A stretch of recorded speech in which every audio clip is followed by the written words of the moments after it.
International Service for Human Rights. You have the floor. Thank you, Mr. Vice President.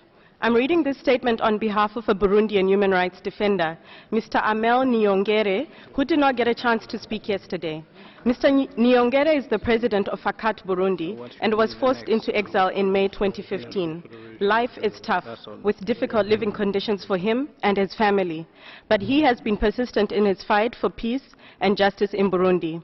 As such, ISHR, along with partners inside and outside Burundi, thank the High Commissioner for his report yesterday on the human rights situation in Burundi.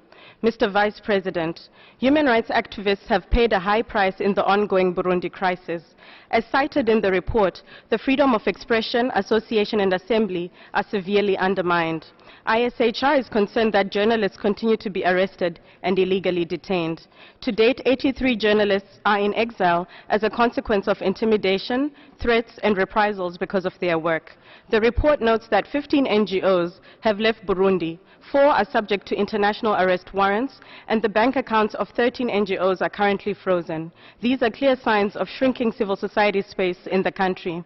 Mr. Vice President, ISHR supports the Commissioner's recommendations and calls on the Council to put in a follow-up mechanism that includes the African Commission on Human and People's Rights.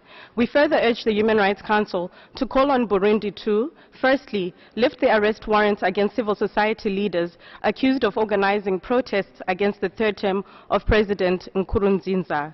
Second, reverse the collective closure of the 10 CSOs that play a key role in the protection and promotion of human rights defenders in Burundi. Lastly, suspend the process of adopting an NGO-financed draft bill that aims to stop defenders from doing their legitimate work. I thank you, Mr. Vice President.